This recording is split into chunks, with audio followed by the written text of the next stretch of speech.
আসসালামু আলাইকুম। আমি এম কে জামান, জ্ঞান বিকাশ পাবলিকেশন কর্তৃক প্রকাশিত ইজি প্লাস হ্যান্ডনোটটির পক্ষ থেকে আপনাদের স্বাগতম।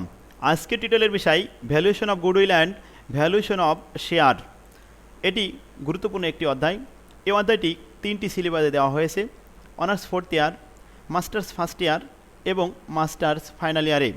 শিক্ষার্থীগণ, আশা করি টিটেলের শেষ পর্যন্ত আমার সাথে থাকবেন। গুডউইল ভ্যালুয়েশন অঙ্কটি 5টি পদ্ধতিতে করতে হয়। শিক্ষার্থীগণ, ইজি প্লাস হ্যান্ডনোটটিতে 5টি পদ্ধতি সম্পর্কে আমি বিস্তারিত লিখে দিয়েছি। 5টি পদ্ধতি সম্পর্কে আমরা এখন জেনে আসি। নাম্বার 1, এভারেজ প্রফিট মেথড, গড় মুনাফা পদ্ধতি। নাম্বার 2, সুপার প্রফিট মেথড, অতি মুনাফা পদ্ধতি। Number 3, weighted average profit method, ভার পদার্থ গড় পদ্ধতি। নাম্বার 4, ক্যাপিটালাইজেশন মেথড, মূলধনায়ন পদ্ধতি। নাম্বার 5, অ্যানুইটি মেথড, বার্ষিক বৃত্তি পদ্ধতি। শিক্ষার্থীগণ, 5টি মেথডের মধ্যে 2টি মেথডের অঙ্ক বেশি দেখা যায়, সুপার প্রফিট মেথড এবং ক্যাপিটালাইজেশন মেথড। প্রশ্নপত্রে এই 2টি পদ্ধতি বেশি আসে। শিক্ষার্থীগণ, আমরা গুডউইল সম্পর্কে ভালোভাবে জানলাম। এবার আসি শেয়ার ভ্যালুয়েশন মেথড সম্পর্কে একটু জেনে আসি। শেয়ার ভ্যালুয়েশনের 3টি মেথড আছে। নাম্বার 1, সম্পত্তি ভিত্তিক পদ্ধতি। নাম্বার 2, আয় ভিত্তিক পদ্ধতি। নাম্বার 3, ন্যায়সঙ্গত পদ্ধতি বা যুক্ত পদ্ধতি। শিক্ষার্থীগণ, সম্পত্তি ভিত্তিক পদ্ধতি, এটির ইংরেজি নাম আছে 3টি: asset base method, intrinsic value method, net worth method. আয় ভিত্তিক পদ্ধতির আবার ইংরেজি নাম আছে 2টি: yield value method, market value method. ন্যায়সঙ্গত পদ্ধতি বা যুক্ত পদ্ধতি, এটি ইংরেজি নাম আছে 2টি: fair value method and combined method. শিক্ষার্থীগণ, তাহলে আমরা শেয়ার ভ্যালুয়েশন মেথড সম্পর্কে জানলাম। এবার আসি গুডউইল ভ্যালুয়েশনের অঙ্কগুলি কিভাবে করতে হয়। শিক্ষার্থীগণ, সুপার প্রফিট মেথডের অঙ্কগুলি 6টি স্টেপের মাধ্যমে করতে হয়।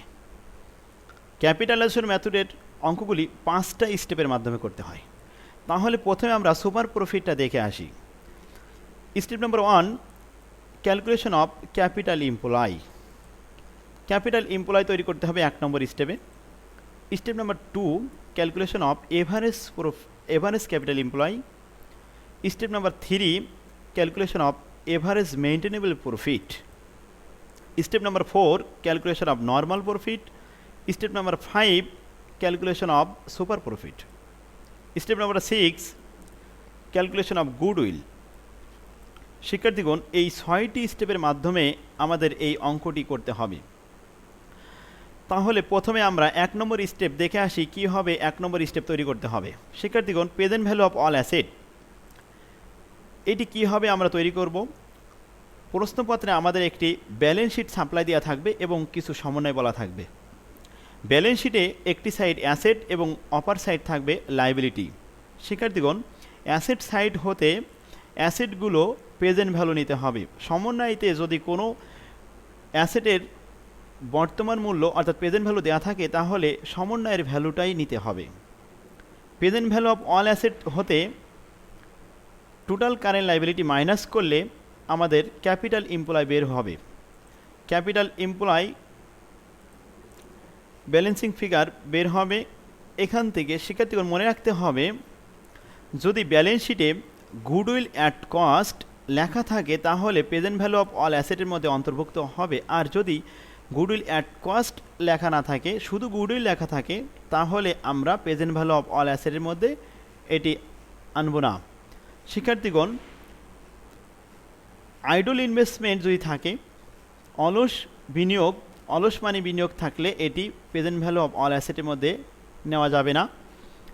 এবং ফিকটিটিউস অ্যাসেট, অদৃশ্য সম্পত্তি বা অলিক সম্পত্তিগুলো প্রেজেন্ট ভ্যালু অফ অল অ্যাসেটের মধ্যে নেওয়া যাবে না। শিক্ষার্থীগণ, তাহলে আমরা 1 নম্বর স্টেপ ভালোভাবে শিখে নিলাম। এবার আসি 2 নম্বর স্টেপ সম্পর্কে বিস্তারিত জানি।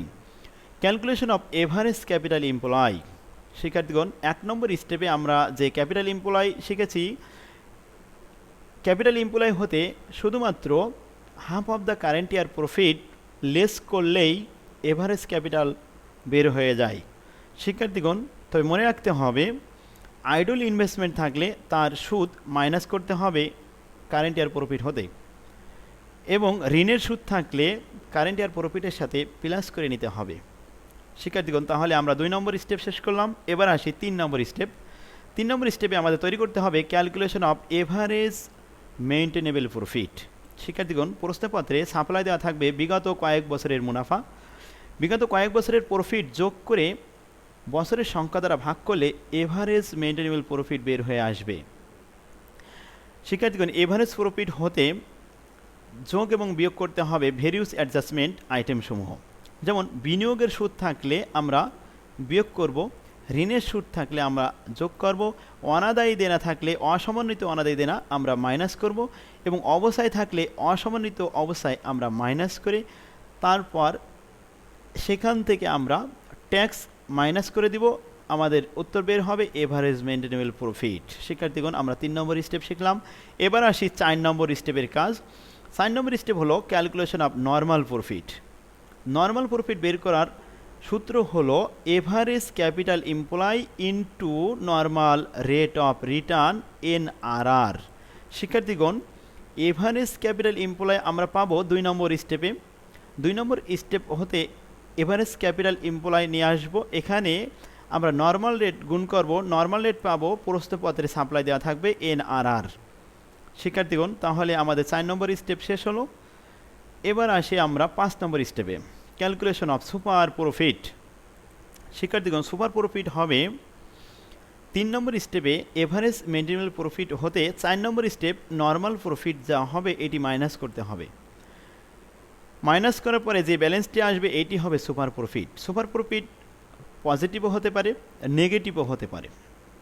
শিক্ষার্থীগণ, তাহলে আমরা 5 নম্বর স্টেপ শেষ করলাম। এবার আসি 6 নম্বর স্টেপে। 6 নম্বর স্টেপে আমাদের তৈরি করতে হবে গুডউইল। গুডউইল সমান সমান super profit into year of purchase. অর্থাৎ প্রশ্নপত্রে বলা থাকবে কত ইয়ার পারচেস গুডউইল হবে, এটি লেখা থাকবে। শিক্ষার্থীগণ, ইয়ার অফ পারচেস যদি লেখা না থাকে তাহলে 2 অথবা 3 দ্বারা গুণ করে গুডউইল বের করা যায়। শিক্ষার্থীগণ, উল্লেখ্য যে যদি সুপার প্রফিট নেগেটিভ হয় তাহলে গুডউইল হবে না। শিক্ষার্থীগণ, তাহলে আমরা 6টি স্টেপের মাধ্যমে গুডউইল তৈরি করা শিখলাম। এবার আসি একটি উদাহরণের মাধ্যমে অঙ্ক শিখে আসি। শিক্ষার্থীগণ, আমাদের সামনে প্রবলেম 1 দেখা যাচ্ছে, এটি ভালোভাবে আগে আমরা পড়ে নিই প্রশ্নটি। Following balance sheet of a company limited as 31 December 2000 সাল। শিক্ষার্থীগণ, এখানে অ্যাসেট সাইড দেওয়া হয়েছে এবং লাইবিলিটি সাইড দেওয়া হয়েছে। অ্যাসেট সাইড হতে প্রথমে আমরা অ্যাসেটগুলি পড়ে নিই ভালোভাবে। Goodwill, land, building, plant machinery, vehicles, current asset, total asset. এখানে লাইবিলিটি দেওয়া হয়েছে ordinary share, preferred share, general reserve, profit and loss account আর কারেন্ট লাইবিলিটি। কারেন্ট লাইবিলিটি শুধুমাত্র 2 লক্ষ টাকা একত্রিতভাবে দেওয়া আছে। শিক্ষার্থীগণ, সমন্বয়তে বলা হয়েছে 31 ডিসেম্বর 2000 সাল the asset were revalued as follow. বর্তমান সম্পত্তির মূল্যসমূহ ল্যান্ড, বিল্ডিং 2 লক্ষ টাকা, যেখানে ব্যালেন্স শিটে ছিল 1,70,000 টাকা। বর্তমান মূল্য মার্কেট ভ্যালু, প্রেজেন্ট ভ্যালু 2 লক্ষ টাকা। এটি আমাদের 1 নম্বর স্টেপে নিতে হবে। শিক্ষার্থীগণ, প্ল্যান্ট মেশিনারি 1,50,000, যেটি ব্যালেন্স শিটে দেওয়া ছিল 1,60,000 টাকা। বর্তমান প্রেজেন্ট ভ্যালু 1,50,000, এটি আমাদের 1 নম্বর স্টেপে দেখাতে হবে প্রেজেন্ট ভ্যালু অফ অল অ্যাসেটের মধ্যে। ভেহিকলস, এটি 60,000 টাকা বর্তমান প্রেজেন্ট ভ্যালু, যেটির ব্যালেন্স শিটে মূল্য ছিল 70,000 টাকা। বর্তমান মূল্য 60,000, এটি আমাদের নিতে হবে। শিক্ষার্থীগণ, গুডউইল অ্যাট কস্ট লেখা নেই, সুতরাং goodwill present value of all অ্যাসেটের মধ্যে আসতে পারবে না। কারেন্ট অ্যাসেট সরাসরি 1,40,000 টাকা নিতে হবে, কারণ এটির বর্তমান প্রেজেন্ট ভ্যালু সমন্বয়তে দেওয়া নেই। শিক্ষার্থীগণ, এবার আসি প্রশ্নপত্রে নিচেই কিছু অংশ দেওয়া আছে। The company earn profits, profit অর্জন করেছে আফটার ডিপ্রিসিয়েশন অ্যান্ড ট্যাক্স 2011 সালে 60,000 টাকা, 12 সালে 70,000 টাকা, 13 সালে 80,000 টাকা। 3টি বছরের প্রফিট এখানে দেওয়া হয়েছে। তাহলে প্রফিটগুলি যোগ করে 3 দ্বারা ভাগ করলে এভারেজ মেইনটেনেবল প্রফিট বের হবে এখান থেকে। শিক্ষার্থীগণ, এবার দেখি আমাদের প্রশ্ন করা হয়েছে the valuation of goodwill is to be base on 2 year purchase. 2 year purchase অর্থাৎ 2 বছরের সুপার প্রফিটের সমান হবে গুডউইল। শিক্ষার্থীগণ, তাহলে আমরা গুডউইল করব কোন মেথডে? Of super profit method. Super profit method দিয়ে আমাদের গুডউইল তৈরি করতে বলা হয়েছে। তাহলে আমরা এবার দেখি প্রশ্নপত্রে আরও সাপ্লাই দেওয়া হয়েছে ইট ইজ কনসিডারেড দ্যাট 10%, এই 10% হলো NRR, normal rate of return. শিক্ষার্থীগণ, আমরা তাহলে সলিউশন শুরু করি। প্রথমে আমাদের কাজ হবে 1 নম্বর স্টেপ। 1 নম্বর স্টেপে বলা হয়েছে ক্যালকুলেশন অফ ক্যাপিটাল এমপ্লয়। শিক্ষার্থীগণ, ক্যাপিটাল এমপ্লয় আমাদের লিখতে হবে present value of all asset, যেমন land, building, plant machinery, vehicles এবং কারেন্ট অ্যাসেট। এই 4টি অ্যাসেট যোগ করে হলো টোটাল অ্যাসেট। এখান থেকে মাইনাস করতে হবে কারেন্ট লাইবিলিটি। কারেন্ট লাইবিলিটি প্রশ্নপত্রে দেওয়া আছে 2 লক্ষ টাকা। মাইনাস করার পরে আমাদের ব্যালেন্স থাকলো ক্যাপিটাল এমপ্লয় 3,50,000 টাকা। শিক্ষার্থীগণ, তাহলে আমরা 1 নম্বর স্টেপ শেষ করলাম। 3,50,000 টাকা ক্যাপিটাল এমপ্লয় হলো। 2 নম্বর স্টেপে বলা হয়েছে calculation of average capital employ. 1 নম্বর স্টেপে নির্ণীত ক্যাপিটাল এমপ্লয় হতে half of the current year profit minus করলেই এভারেজ ক্যাপিটাল এমপ্লয় বেরিয়ে আসে। শিক্ষার্থীগণ, কারেন্ট ইয়ার প্রফিট প্রশ্নপত্রে দেওয়া আছে 80,000 টাকা। 80,000কে আমরা 2 দ্বারা ভাগ করলে হাফ বেরিয়ে আসবে, হাফ হয়েছে 40,000 টাকা। তাহলে 3,50,000 থেকে 40,000 টাকা মাইনাস করলে 3,10,000 টাকা হলো এভারেজ ক্যাপিটাল এমপ্লয়। শিক্ষার্থীগণ, আমরা 2য় নম্বর স্টেপ শেষ করলাম। এবার আসি 3 নম্বর step, calculation of average maintainable profit. বিগত 3 বছরের প্রফিট দেওয়া আছে প্রশ্নপত্রে 60,000 টাকা প্লাস 70,000 টাকা প্লাস 80,000 টাকা। এই 3টি বছরের প্রফিট যোগ করে 3 দ্বারা ভাগ করলে গড় প্রফিট বেরিয়ে আসবে 70,000 টাকা, এভারেজ মেইনটেনেবল প্রফিট। শিক্ষার্থীগণ, তাহলে আমরা 3 নম্বর স্টেপ শেষ করলাম। এবার আসি 4 নম্বর স্টেপে, ক্যালকুলেশন অফ নর্মাল প্রফিট। শিক্ষার্থীগণ, নর্মাল প্রফিটের সূত্র হলো average capital employ into normal rate of return, NRR। শিক্ষার্থীগণ, 2 নম্বর স্টেপে এভারেজ ক্যাপিটাল এমপ্লয় দেওয়া হয়েছে, বের হয়েছে 3,10,000 টাকা। এটি 2 নম্বর স্টেপে আমাদের বের হয়েছে। এখান থেকে নিয়ে আসলাম 3,10,000 টাকার উপরে NRR প্রশ্নপত্রে সাপ্লাই দেওয়া হয়েছিল 10%, অতএব 10% করে দেখা গেল আমাদের এখানে বের হলো 31,000 টাকা নর্মাল প্রফিট। শিক্ষার্থীগণ, আমরা 4 নম্বর স্টেপে নর্মাল প্রফিট বের করলাম। এবার আসি 5 নম্বর step, calculation of super profit. Super প্রফিটের সূত্র হলো average maintainable profit minus normal profit. Average প্রফিটটা আমরা পেয়েছি 3 নম্বর স্টেপে 70,000 টাকা। নর্মাল প্রফিট পেয়েছি আমরা 4 নম্বর স্টেপে 31,000 টাকা। তাহলে 70,000 হতে 31,000 টাকা মাইনাস করলে 39,000 টাকা থাকে সুপার প্রফিট। শিক্ষার্থীগণ, সুপার প্রফিট এখানে পজিটিভ হয়েছে। এবার আসি 6 নম্বর step, goodwill, calculation of goodwill. গুডউইলের সূত্র হলো super profit into year of purchase. প্রশ্নপত্রে বলা হয়েছে year of purchase 2 years. 2 years অর্থাৎ 2 বছরের সমপরিমাণ 2 বছর দ্বারা গুণ করে গুডউইল বের করতে হবে। শিক্ষার্থীগণ, তাহলে এখানে সুপার প্রফিট বের হয়েছে আমাদের 39,000 টাকা। এটি বসালাম 39,000 ইন্টু 2 ইয়ার্স, 2 দ্বারা গুণ করলে আসে 78,000 টাকা। 78,000 টাকা গুডউইল ভ্যালুয়েশন, এটি আমাদের অ্যান্সার। শিক্ষার্থীগণ, তাহলে আমরা সুপার প্রফিটের মাধ্যমে, সুপার প্রফিট মেথডের মাধ্যমে গুডউইল ভ্যালুয়েশন শিখলাম। এবার আসি ক্যাপিটালাইজেশন মেথডের মাধ্যমে কিভাবে গুডউইল করতে হয়। শিক্ষার্থীগণ, আমরা আগেই শিখেছি ক্যাপিটালাইজেশন মেথডে মাত্র 5টি স্টেপের মাধ্যমে গুডউইল ভ্যালুয়েশন করতে হয়। 5টি স্টেপ কি কি করতে হয় আমরা দেখে আসি। প্রথমে ক্যাপিটাল এমপ্লয়, এটি সুপার প্রফিটের মতোই একইভাবে করতে হয়। Step number 2, calculation of average capital employ, এটি আগের মতোই করতে হবে। Step number 3 calculation of average maintainable profit, এটি পূর্বের মতোই একই পদ্ধতিতে করতে হয়।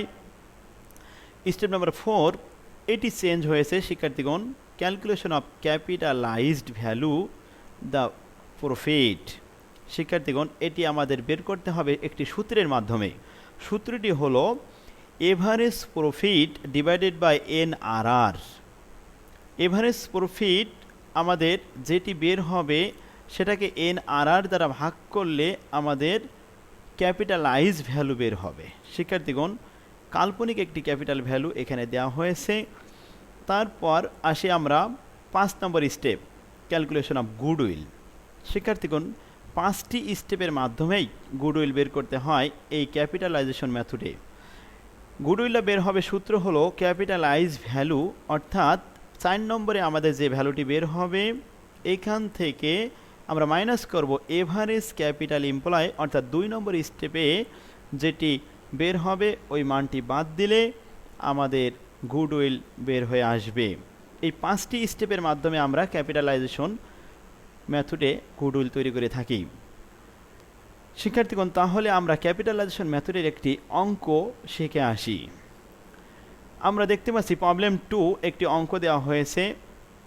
গাজী লিমিটেড এর একটি ব্যালেন্স শিট, এখানে গুডউইল দেওয়া হয়েছে, গুডউইল অ্যাট কস্ট লেখা নাই, তাহলে প্রেজেন্ট ভ্যালু অফ অল অ্যাসেটের মধ্যে গুডউইল আসতে পারবে না।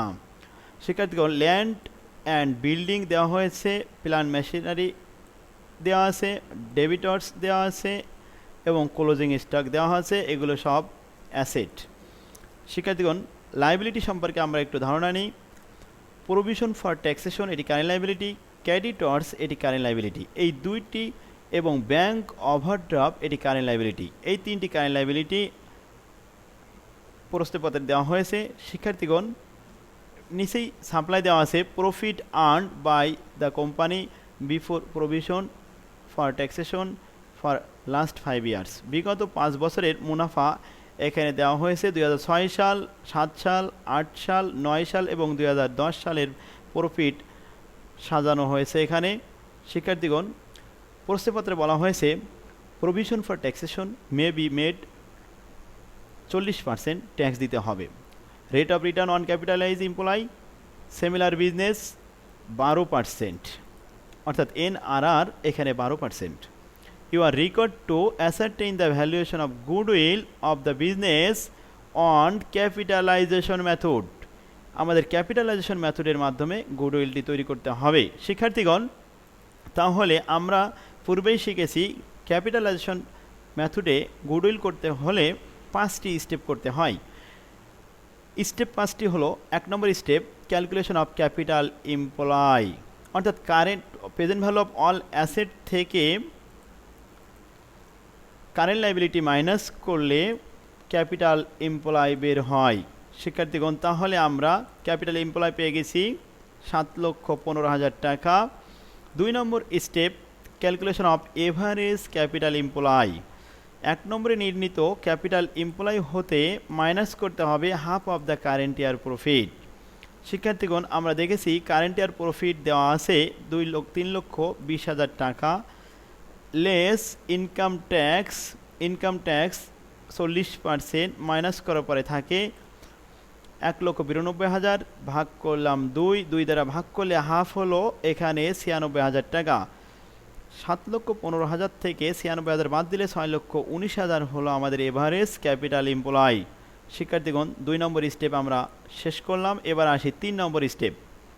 3 নম্বর স্টেপের কাজ হলো calculation of average maintainable profit. বিগত বছরগুলির মুনাফা গড় করতে হবে। 6 সাল, 7 সাল, 8 সাল, 9 সাল এবং 10 সালের প্রফিটগুলো যোগ করে 5 দ্বারা ভাগ করলে আমরা পাবো এখানে এভারেজ 2,89,000 টাকা। শিক্ষার্থীগণ 2,89,000 টাকা হতে ইনকাম ট্যাক্স লেস করলে থাকে 1,15,600 টাকা। এখানে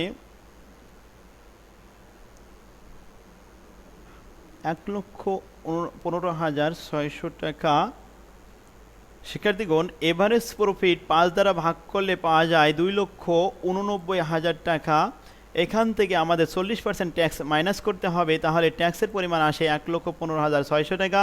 ট্যাক্স বাদ দিলে আসবে এভারেজ মেনটেনেবল প্রফিট 1,73,400 টাকা। শিক্ষার্থীগণ তাহলে আমরা 3 নম্বর স্টেপে মেনটেনেবল প্রফিট পেলাম 1,73,400 টাকা। এবার আসি আমরা 4 নম্বর স্টেপ। 4 নম্বর স্টেপে বলা হয়েছে calculation of capitalized value of the profit. শিক্ষার্থীগণ প্রফিট মেনটেনেবল পাওয়া গেছে 1,73,400 টাকা এবং এনআরআর প্রশ্নপত্রে দেওয়া আছে 12%। তাহলে আমাদের ক্যাপিটালাইজ ভ্যালু সূত্রটা দেখি। সূত্র হলো average profit divided by NRR. Average profit 1,73,400 divided by 12% অর্থাৎ 0.12 দ্বারা ভাগ করলে আমাদের ক্যাপিটালাইজ ভ্যালু আসে 14,45,000 টাকা। অর্থাৎ 14,45,000 টাকা ইনভেস্ট করলে 12%-এ যে প্রফিট হবে সেই প্রফিটের পরিমাণ হলো 1,73,400 টাকা। শিক্ষার্থীগণ এবার আসি আমরা ক্যালকুলেশন অফ গুডউইল। গুডউইলের সূত্রটি হলো capitalize value minus average capital employ.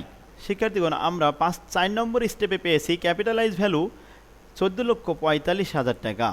Average capital employ 2 নম্বর স্টেপে আমরা পেয়েছি 6,19,000 টাকা। অর্থাৎ 6,19,000 টাকা ইনভেস্ট করে আমরা 14,45,000 টাকার সুবিধা আমরা ভোগ করেছি। সেজন্য কত টাকা আমাদের এখানে বেশি ভোগ করছি, কত টাকার সুবিধা, সেটি হবে গুডউইল। শিক্ষার্থীগণ 14,45,000 হতে 6,19,000 মাইনাস করলে পাওয়া যাবে 8,26,000 টাকা। এটি হলো গুডউইল। অর্থাৎ আমরা 8,26,000 টাকার অতিরিক্ত সুবিধা এই কোম্পানিতে ভোগ করছি, সেজন্য এর গুডউইল হলো 8,26,000 টাকা। এটি অ্যান্সার। শিক্ষার্থীগণ তাহলে আমরা 2টি মেথডে গুডউইল ভ্যালুয়েশন শিখলাম। আজকের ক্লাস আমাদের এখানেই শেষ পর্যায়ে চলে এসেছি। সুতরাং পরবর্তী ক্লাসে আমরা শেয়ার ভ্যালুয়েশন সম্পর্কে বিস্তারিত জানব। আসসালামু আলাইকুম রহমতুল্লাহ।